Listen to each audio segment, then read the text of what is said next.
안 올라가실 줄 알았더니 조용히 홀로 올라가셨습니다.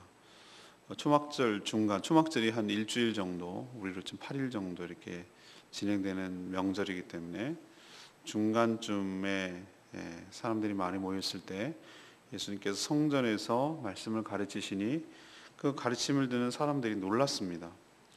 왜 놀랐는가? 저 사람은 정식 교육도 없고 받은 적도 없고 학식이 없는 사람, 촌사람으로 알고 있었는데 그 가르침이 너무나 탁월했기 때문에 그렇습니다. 놀라는 그들을 향해서 예수님은 자신의 교훈은 자기에게서 나온 것이 아니고 자신을 보낸 분의 것, 곧 하나님의 것이라고 말했습니다. 그것을 어떻게 하냐? 자기 영광이 아닌 하나님의 영광을 구하는 것으로 알 수 있다, 이렇게 말씀하셨죠. 예수님은 자신을 죽이려는 자가 있다 이렇게 말하자 그들은 무슨 소리냐, 귀신이 들렸다 이렇게 응수했습니다. 그들에게 안식일에 너희들이 모세율법을 준수하려고 안식일임에도 불구하고 할례를 받는 것을 너희들은 지키지 않느냐. 그런데 안식일에 환자를 생명을 살렸다는 이유로 나를 죽이려 하는 일을 너희들이 어떻게 생각하느냐라고 묻는 그런 내용이 오늘 내용이 되겠습니다. 오늘 첫 번째로 하나님께서 우리에게 주시는 교훈은 14절에서부터 18절까지입니다. 하나님의 영광을 구해야 한다는 것이죠. 예수님은 초막절에 은밀하게 가셨지만 초막절 중간쯤, 명절의 중간쯤 되자 성전에 올라가셔서 사람들에게 가르치기 시작하셨습니다. 유대인들은 그의 가르침에 상당히 놀랐습니다. 정식 랍비, 그러니까 우리로 치면 신학 교육도 받지 않는 그저 시골 청년으로만 알고 있는 그런 자가 어떻게 저런 가르침을 하는지에 대해서 놀랐던 것이죠. 이들은 예수님을 어느 정도로 생각을 했냐면은 오늘 15절에 보니까 저 사람이 학문이 없는 사람인데 어떻게 그를 아느냐. 그러니까 예수님을 바라보는 시각이 어느 정도였죠. 문맹자로 알고 있는 거예요. 문맹자로. 저렇게 말하는 건 고사하고 글도 못 읽는 시골 사람. 옛날에는 문맹인이 많았거든요. 그러니까 랍비만 글을 알고 전수하면 되는 거였는데 그런 정도로 예수님에 대한 강한 선입견을 가지고 있었어요. 그러자 예수님께서는 뭐라고 얘기했냐면 자신의 교훈이 자기 것이 아니다. 그러니까 내가 말하는 게 아니다. 내 입으로 나오는 것처럼 보이지만 자신이 보낸 하나님의 것이다 라고 말하면 그게 탁월할 수밖에 없다. 너희들이 그렇게 믿고 섬기고 경배하는 하나님으로부터 나온 것이다 라고 너희들이 놀라고 감탄하는 이유를 설명하고 있어요. 그리고 그 사람이 어떤 것을 이제 놓고 그 출처와 근거가 그것이 자기에게로 왔는지 아니면 지금 하나님께로 왔는지를 알려면 두 가지를 검증해야 된다라고 오늘 예수님이 말씀하셨어요.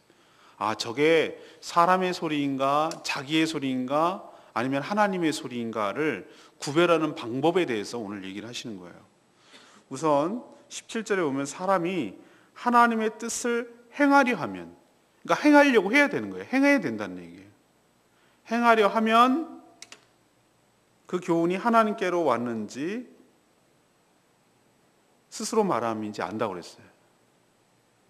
그러니까 하나님의 뜻을 말로만 하거나 행하지 않으면, 뒤집어서 얘기하고 행하지 않으면 그것이 하나님께로 왔는지 사람에게서 왔는지 알 수 없다는 뜻이에요.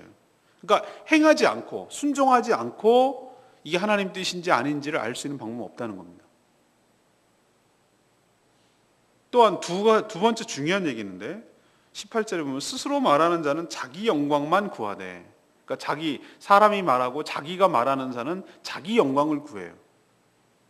자기가 더 돋보이도록, 자기가 더 높아지도록, 자기 자랑, 자기 영광, 자기 명예 이런 걸 추구하면은 그건 틀림없이 그 사람에게서 나왔다는 거예요. 하나님께로 나온 게 아니라는 뜻이에요. 그럼 거꾸로 하나님이 보내신 이의 영광을 구하면, 다시 말해 자기를 보내신 이의 영광을 구하면 그것은 틀림없이 하나님의 영광을 추구하는지를 알 수 있다는 거죠. 이 두 가지를 통해서 그 사람이 어디서 왔는지, 무슨 말을 하려는 것인지 그 진정성과 출처와 근거를 알 수 있다고 예수님이 아주 중요한 지침을 얘기하셨어요. 우리도 살면서 수많은 이야기들을 듣고 살아갑니다. 수많은 대화를 하고 살아갑니다.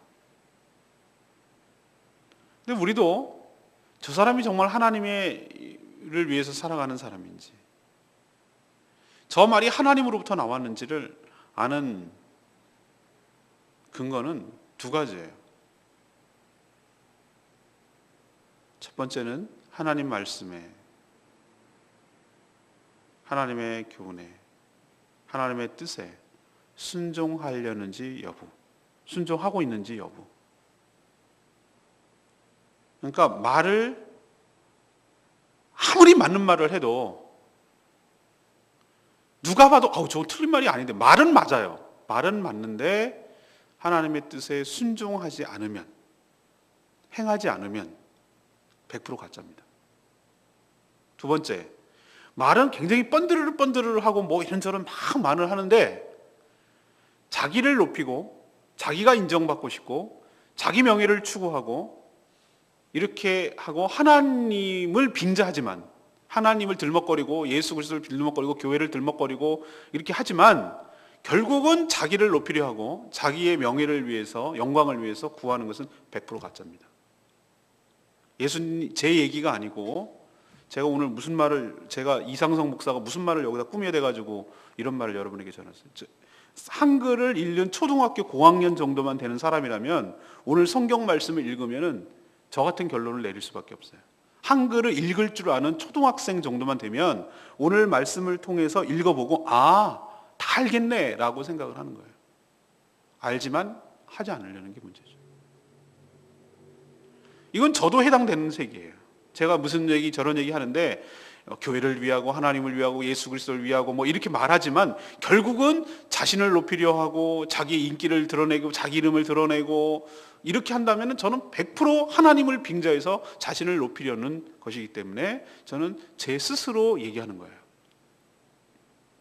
그러나 자기가 어떻게 됐는지는 상관이 없이 하나님의 뜻이 분명히 드러나고 하나님의 영광을, 주님의 영광이 드러나도록 그렇게 하는 것이라면 이거는 하나님께로부터 왔다는 거예요. 그 말이. 이거보다 더 명쾌하고 이거보다 더 분명한 말씀이 어디에 더 있습니까? 이 기준보다 더 분명한 건 없어요. 우리도 수많은 이야기와 행위들에 대해서 판별을 할 때 자신을 부인하는가, 반대로 아니죠. 자신이 부인하고 자기 영광을 자기를 부인하는 거 아니면 하나님의 영광을 위하는가, 이걸 보면 진의와 누구를 위해서 일하는 것인지를 분명하게 알 수 있다는 겁니다. 두 번째는 19절에서 20절까지의 말씀이죠. 하나님 앞에서 정직해야 한다는 겁니다. 하나님 앞에서 정직해야 된다. 예수님은 유대인들이 자신이 전에 기억나시죠? 베데스다의 그 얘기 같아요. 안식일에 병자를 고친 것을 두고 이들은 율법을 어겼다라고 이렇게 어긴 자로 여기고 있다는 것을 알고 계셨어요. 예수님이. 그러니까 병자를 고친 것을 치료 행위를 한 거 일한 것이다. 의사가 주일날에도 일했다 이 얘기예요. 우리로 치면은 아주 얘기를 들자면, 쉽게 얘기하면. 근데 오히려 예수님이 뭐라고 했냐면 너희들은 내가 모세를 통해서 준 율법을 어겼다고 나한테 지금 비난을 하는데, 오히려 예수님은 모세가 준 율법을 어긴 자들, 지키지 않는 자들은 바로 너희들이다라고, 유대인들이다라고 책망하셨어요. 유대인들이 율법을 지키는 자가 한 명도 없다, 지키는 자가 없다라고 얘기를 하셨어요. 오히려 38년 된 병자를 고쳐준 것, 그 생명을 살려준 것에 경의를 표하고 또 그 뜻을 존중해야 됨에도 불구하고 그 사람을 고쳐줬다는, 일했다는 것으로 여겨 예수 그리스도를 죽이려 하고 있기 때문에 그렇습니다. 그래서 예수님이 이런 이유를 들어서 왜 자신을 올바른 일을 하고 생명을 살리는 일을 하는, 율법의 정신에 합당하게 살아가는 일을 하는 자신을 죽이려 하느냐 이렇게 책망을 했어요. 그런데 이들이 반응을 보세요. 너희가 어찌하여 나를 죽이려 하느냐라고 말하자 20절에 무리가 대답하되 당신은 귀신이 들렸도다. 누가 당신을 죽이려 하나이까?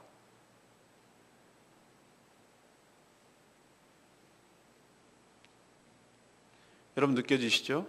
이들은 분명히 요한복음에 쭉 기록된 걸 보면은 그때부터 죽이려고, 해치려고 마음을 작정을 하고 있었어요. 그래서 초막절에 왜 사람들이 찾겠어? 호기심에 찾는 경우도 있지만 잡아서 죽이려고. 벌써 그때 마음이 틀어진 거예요. 그래서 죽이려고. 왜 근데 죽이려고 하느냐라고 묻자 뭐라고 대답합니까? 자기 속내가 들키자, 그리고 자신의 죽이려는 죄를 지적당하자 그 모든 책임을 어떻게 합니까? 자기에게 돌리는 것이 아니라 그 말하는 예수님께 뒤집어 씌우는 거예요. 뭐라고? 저 사람이 귀신이 쓰여서 헛소리를 한다. 미쳤다. 우리는 죽일 의도가 없는데 지 혼자 과대 피해망상에 사로잡혀가지고 자기를 죽이려고 저렇게 하는 건 저 귀신이 쓰여서 하는 얘기다. 그러니까 저 사람이 말하는 모든 것들은 귀신이 쓰여서 하는 말이니까 믿을 수 없다. 이렇게 지금 뒤집어 하는 거예요. 책임을 전가시키는 거예요. 누가 진실입니까? 누가 진짜입니까? 우린 다 알고 있어요. 예수 그리스도의 말이 진실이고 사실인 것을 알고 있어요. 이들은 죽일 생각이 있었어요. 오늘 우리에게 두 번째로 주시는 교훈은 이거예요. 적어도 자신의 문제가 해결되기 위해서는 하나님 앞에서 정직해야 될 줄로 믿습니다. 이렇게 자신의 죄를 숨기고 그 책임을 하나님께로 돌리는 것이 죄의 특성 중에 하나예요. 선악과를 따먹을 때부터 그랬어요. 선악과가 죄의 행위의 가장 시초잖아요. 그 아담과 하와가, 인간들이 어떤 모습을, 반응을 보였습니까? 너희가 이걸 왜 먹었느냐? 그럼 뒤집어서 얘기할게요. 오늘 말씀으로 치면 너희가 왜 나를 죽이려 하느냐 이렇게 물었어요. 예수님은 하나님을 죽이는 것이지. 그러니까 뭐냐면은 그걸 없애버리는 거니까, 하나님 무시하는 거니까, 하나님을 내 마음 가운데, 내 믿음 가운데 죽이는 행위거든요. 그게 선악과를 따먹는다는 것은. 너희가 왜 선악과를 먹었느냐? 아담 말, 하나님이 지어주신 저 여자가 나를 먹게 하였습니다. 하와, 너는 왜 먹었느냐? 하나님이 또 똑같은 논리예요. 하나님이 창조하신 뱀이 나를 와서 먹으라 했습니다. 먹으라고 했습니다. 무슨 뜻인지 아시겠죠? 이게 죄의 특성이라고요. 얘기를 하면 시인하고 잘못했음을 절대로 인정하지 않아요. 그리고 그렇게 지적하고 그렇게 뭐라고 하고 그렇게 책망하는 그 사람을 향해서 뒤집어 씌워요. 네가 틀렸어. 네가 지금 우리를 제대로 알지 못하고 헛소리하는 거야. 라고 그 책임을 그렇게 지적하는 사람에게 뒤집어 씌운다고요. 이게 죄의 모습이라고요. 우리에게 하나님께서 도전 주는 두 번째 말씀은 그거예요. 너희들의 진정한 문제가 해결되고 싶으냐? 너희들이 정말 회복받고 치유되고 은혜를 경험하고 싶으냐? 그러면 적어도 하나님 앞에 섰을 때만큼은 정직해야 될 줄로 압니다. 진정한 회개는 자신의 죄를 인정하고 하나님의 지적에 동의하는 것. 제가 성경 공부 같이 저랑 하신 분들은 이제 느끼실 거예요. 이제 회개에 대해서 나오는데 회개는 동의하는 거예요. 죄에 대해서 동의하는 거예요. 너 이러이러한 죄를 졌지? 예스 라고 동의하는 게 바로 회개예요. 핑계대고 합리화하고 뒤집어 씌우고 책임 전가하고 이건 절대로 회개가 아니에요. 우는 게 회개가 아니에요.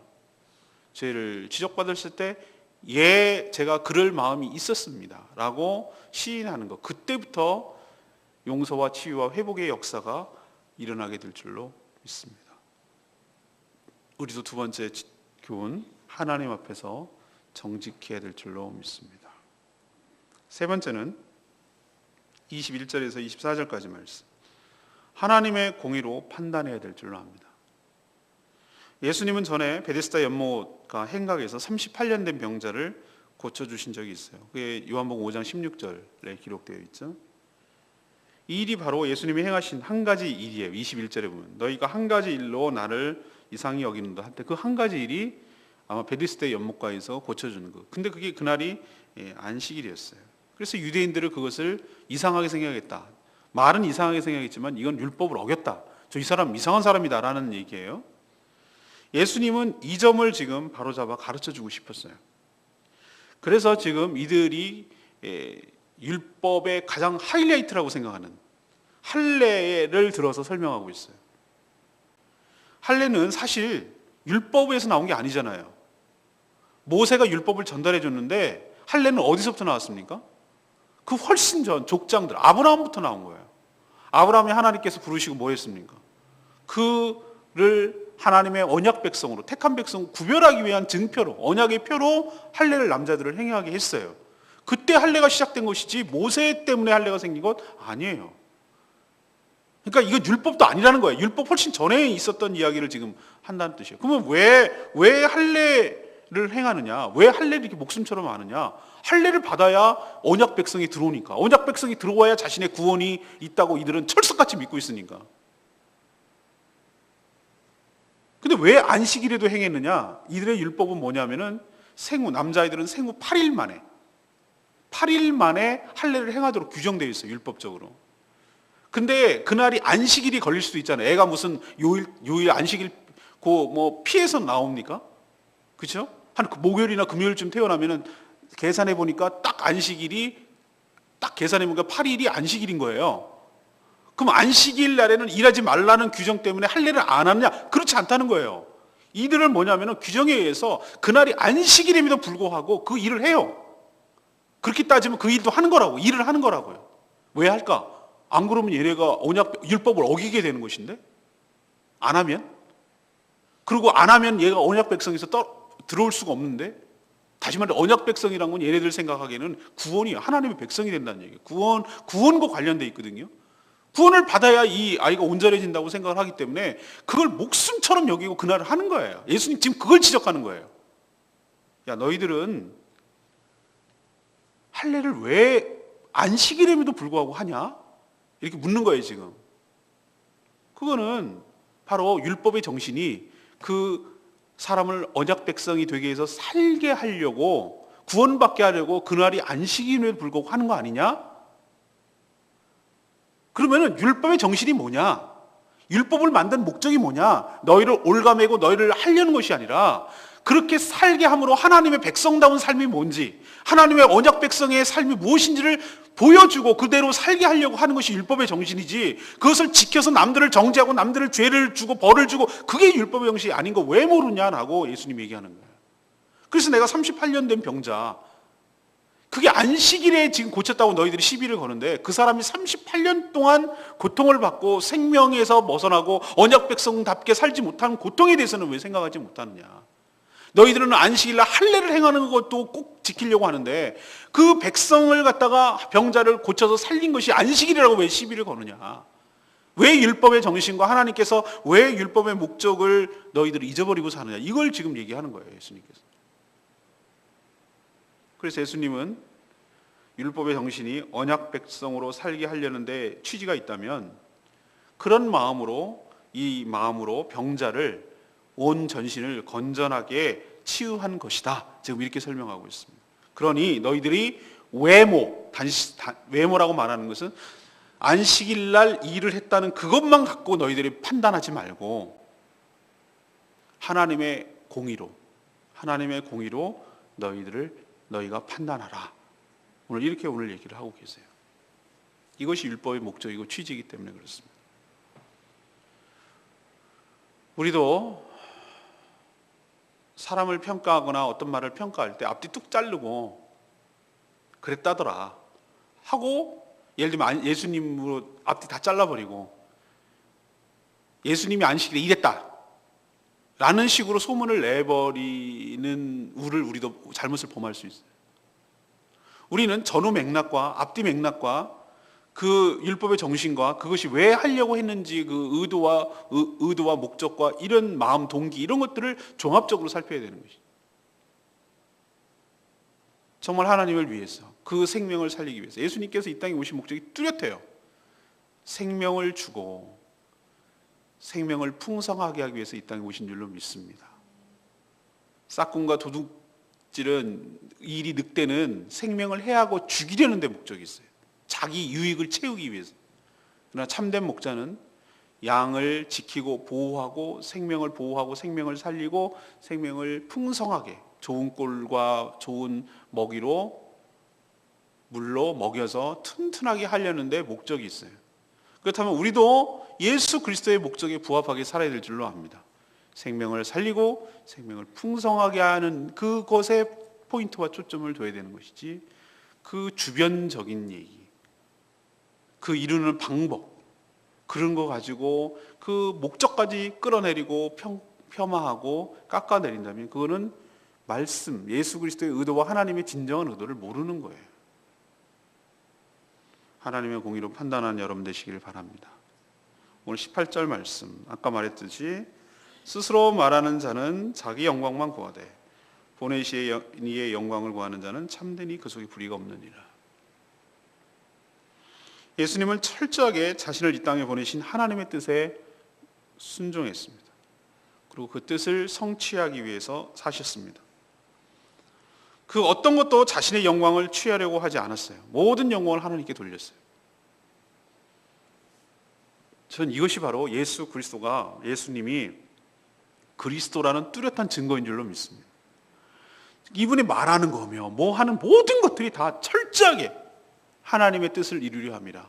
내가 나를 보내시니, 내가 이렇게 감탄했잖아요. 지금 초막절에 사람들이. 그런데도 그러면은 하나님께로 오지 않고 자기에게로 온 사람들의 말하는 특징이 뭐죠? 그렇지, 내가 좀 말 좀 잘하지 뭐, 이렇게 얘기하거나, 아니면 뭐 인기몰이를 해가지고 뭐 세를 과시하거나 이렇게 하잖아요, 보통 사람들 같으면. 근데 그는 오늘 예수님 말하는 것에 있어서 저는 진정성을 느껴요. 자기를 부인하잖아요. 내가 말하는 것은 내 말이 아니고, 내가 스스로 말하는 게 아니고 나를 보내신 이의 말이다 라고 말하잖아요. 저는 여기에서 이분이 그리스도라는 확신이 생긴다는 거예요. 저는 이분이, 근데 여기만 이 대목만 그런 게 아니라 복음서 전체를 다 읽어봐도 철저하게 이분은 자기는 부인하고 내려놓고 자기를 보내신 이, 사실은 자기를 보내신 이가 하나님이 곧 자기가 하나님이신데도 불구하고 철저하게 그 인격을 분리시켜서 자기를 보낸 하나님의 영광을 추구하고 살아가는 것, 이게 바로 이분이 그리스도라는 확실한 증거인 줄로 믿습니다. 사람은 절대 그러지 않기 때문에. 우리도 그 사람의 진정성을 알려면 아까도 말했지만 어떻게 알겠습니까? 얼마나 현혹하고 얼마나 말 잘하고 가모니슬로 그 사기꾼들 아시잖아요. 얼마나 요즘 뭐 말 잘하는 사람들 얼마나 많습니까? 그러나 그 삶의 열매로 아는데 누구의 영광을 위해서 살아가는지를 보면 그 사람이 어떤 사람인지를 알 수 있는 것이죠. 결국은 자신의 영광을 추구한다면 무슨 말이나 무슨 행동을 해도 이건 다 거짓이고 불의예요. 불의가 없느니라 그랬으니까 자기 영광을 추려면 불의가 가득하니라 라는 말도 되잖아요. 오늘도 이 말씀을 통해서 많이 교훈을 얻으시고 분별 기준으로 삼게 되기를 바랍니다. 오늘 세 가지 말씀드렸습니다. 첫 번째는 우리는 어떻게 해야 된다고요? 하나님의 영광을 구하며 살아야 될 줄로 믿습니다. 두 번째는 하나님 앞에서는 정직해야 될 줄로 믿습니다. 마지막 세 번째는 우리도 하나님의 공의로 판별하고 분별해야 될 줄로 믿습니다. 오늘 이 말씀 붙들고 승리하는 복된 인생 되기를 축복합니다. 우리 찬양집 342장 부르고 기도하겠습니다.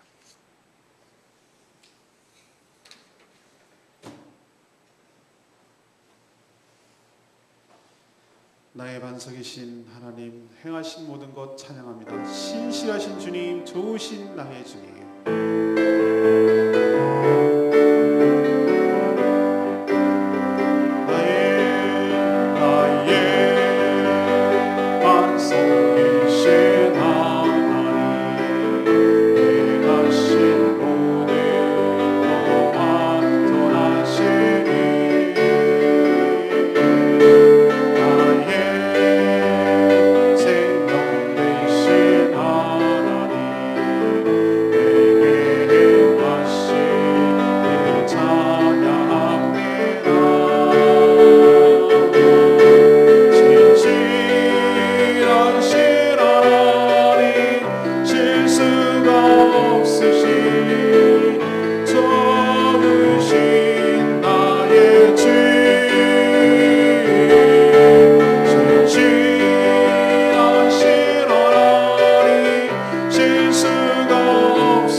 나의 생명이신 하나님, 내게 행하신 일을 찬양합니다. 실수가 없으신 신실하신 하나님, 좋으신 나의 주님심을 고백합니다.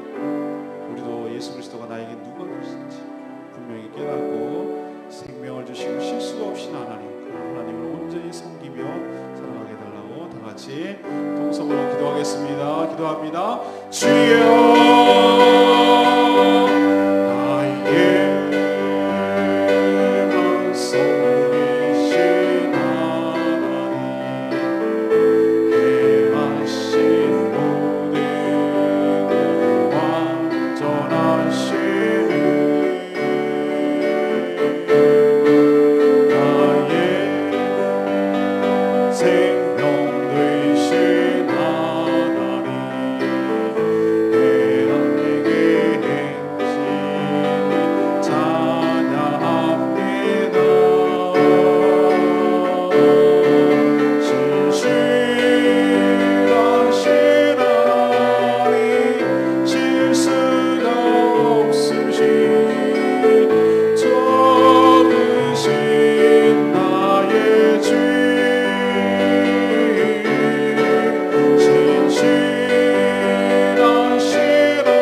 하나님, 저희도 자신의 영광을 위해 자신의 영광을 취하려고 살 때가 참 많습니다. 자기 부인, 자기 희생이 없습니다. 마땅히 하나님께 돌아가야 될 영광마저 가로채서 자신의 것으로 삼으려 합니다. 자기 왕국을 세워 하나님처럼 살려고 합니다. 저희들의 이런 모습을 용서하시고 저희도 진정성을 분별할 때 그 기준으로 삼게 하여 주시옵소서. 하나님께서 우리의 죄를 지적하시며 책망하실 때 감추지 않게 하시고 정직하게 반응하며 동의하고 시인함으로 용서와 회복이 있게 하여 주시옵소서. 우리도 외모가 아닌 하나님의 공의로 판단하게 하여 주시옵소서. 생명을 살리고 풍성케 하려는 주의 뜻을 받들고 따르고 순종하는 저희들 되게 하여 주시옵소서. 오늘도 말씀 붙들고 기도할 때 은혜를 부어주시고 우리의 삶을 돌아보게 하시고 말씀에 순종함으로 하늘로부터 오는 신령한 은혜를 경험하게 하여 주시옵소서. 주님께 모든 것 맡기옵고 예수 그리스도의 이름으로 축복하며 기도합니다. 아멘. 오늘도 승리하는 하루 되시길 축복합니다.